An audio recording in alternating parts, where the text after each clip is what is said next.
মনের বাঘ নাকি বনের বাঘ শীর্ষক পোস্ট এডিটোরিয়ালটি লিখেছেন রাজনৈতিক বিশ্লেষক মিনার রশিদ।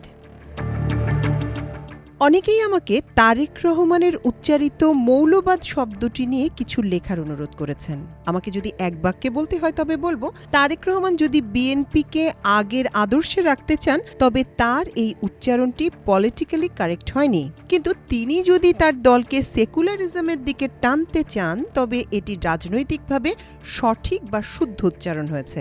আশা করব এই উচ্চারণের সম্ভাব্য রাজনৈতিক ঝুঁকি তিনি বা তার উপদেষ্টা পরিষদ সঠিকভাবেই গণনা করেছেন, অর্থাৎ এর রিস্ক অ্যাসেসমেন্টের কাজটি যথাযথভাবেই করেছেন। আসলে রাজনীতিতে ভুল বলে কোনো শব্দ নেই।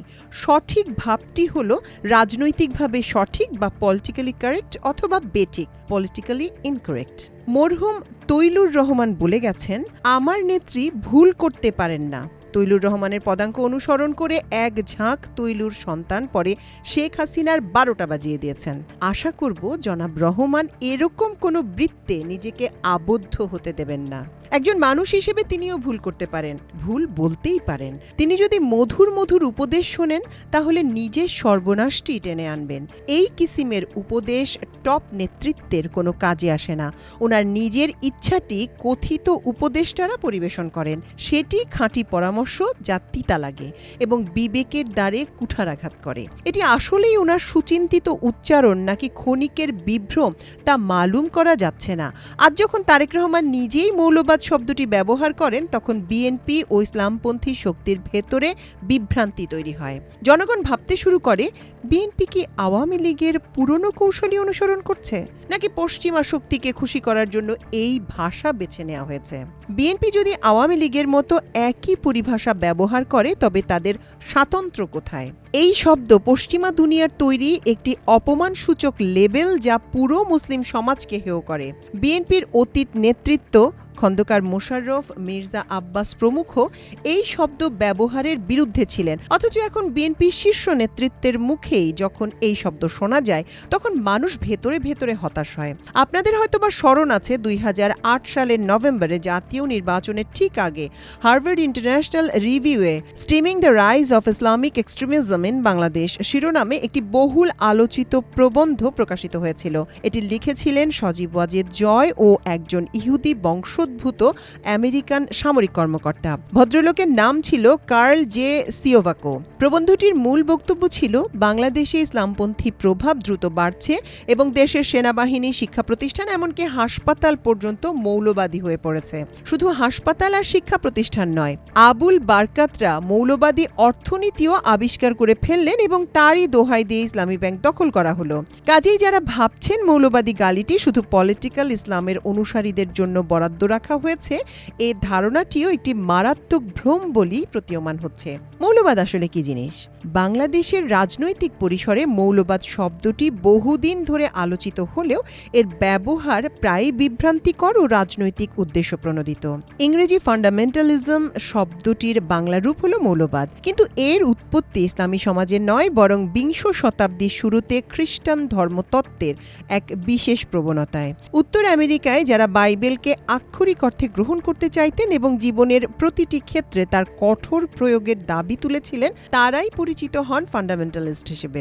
পরে পশ্চিমা বুদ্ধিজীবী ও নীতি নির্ধারকরা শব্দটি প্রয়োগ ইসলামী সমাজ ও বিশেষ করে ইসলামী জাতীয়তাবাদী আন্দোলনের ক্ষেত্রে প্রসারিত করেন। এর ফলে ফান্ডামেন্টালিজম ধীরে ধীরে একটি নেতিবাচক তকমায় পরিণত হয় যা ইসলামী জীবন ব্যবস্থাকে হেয় প্রতিপন্ন ও অন্যীকরণ করার হাতিয়ার হিসেবে ব্যবহৃত হতে থাকে। এডওয়ার্ড সাইদের ওরিয়েন্টালিজমের ধারণা এখানে বিশেষভাবে প্রাসঙ্গিক। সাইদ দেখিয়েছেন কিভাবে পশ্চিমা একাডেমিক ও সাংস্কৃতিক পরিমণ্ডলে প্রাচ্যকে একটি স্থির, অনুন্নত, হুমকিস্বরূপ ও অন্য রূপে নির্মাণ করা হয়। ইসলামী প্রেক্ষাপটে ফান্ডামেন্টালিজম শব্দের একচেটিয়া ব্যবহার সেই ওরিয়েন্টালিস্ট মানসিকতার সম্প্রসারণ ছাড়া আর কিছুই নয়। সমাজবিজ্ঞানের দৃষ্টিকোণ থেকেও দেখা যায় ফান্ডামেন্টালিজম একটি সর্বজনীন প্রবণতা যা প্রতিটি ধর্মের ক্ষেত্রে কম বেশি বিদ্যমান। খ্রিস্টান, ইহুদি, হিন্দু কিংবা বৌদ্ধ সমাজেও অনুরূপ প্রবণতা রয়েছে, কিন্তু বাস্তবে একচেটিয়াভাবে ইসলাম ও মুসলমানদের ক্ষেত্রে এই বিশেষণটি ব্যবহার সীমাবদ্ধ।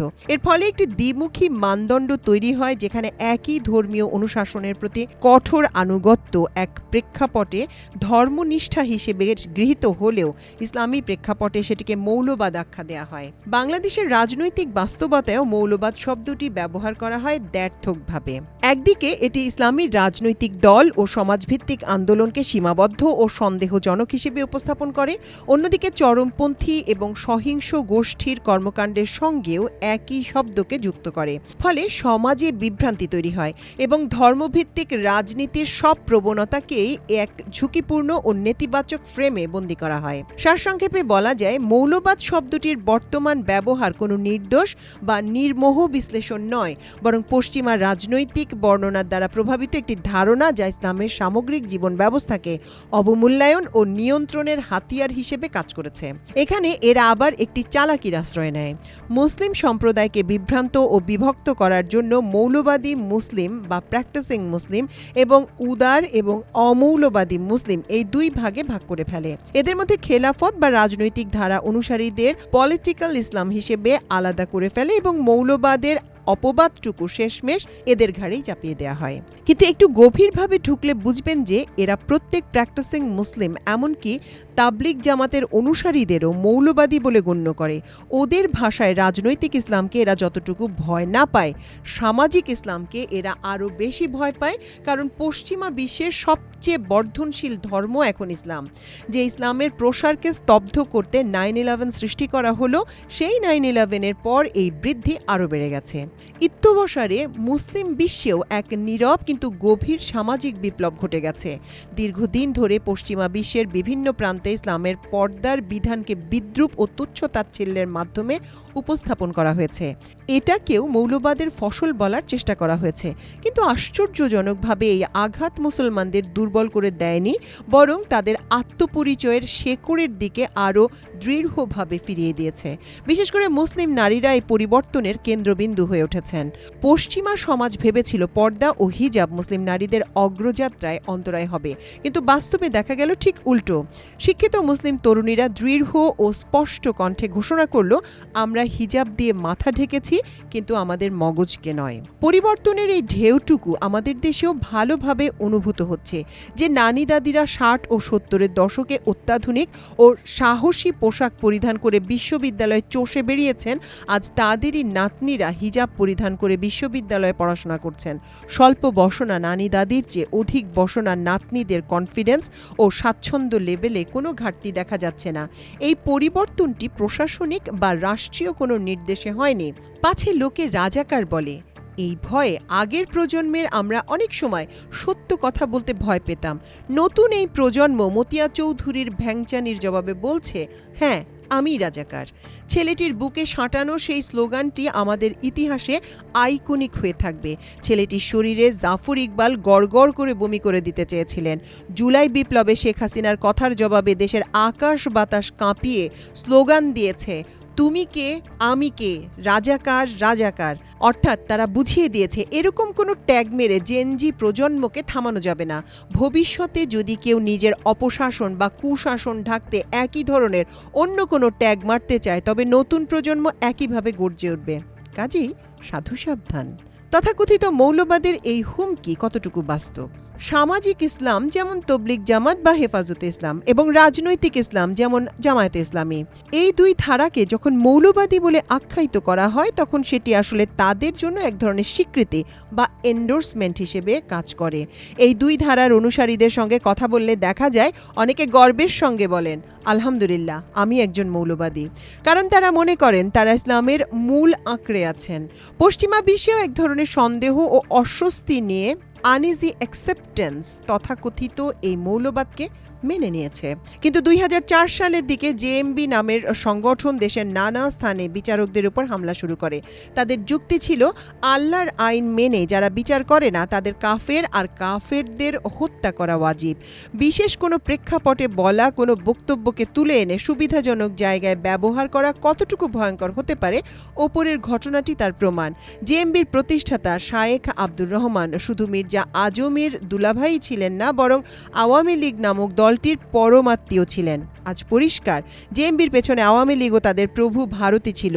বিখ্যাত সাময়িকী দি ইকোনমিস্ট আওয়ামী লীগকে ক্ষমতায় আনার ব্যাপারে যে ইন্ডিয়ার টাকা ও পরামর্শের থলের কথা উল্লেখ করেছিল, এই জেএমবি প্রজেক্ট ছিল তার অন্যতম।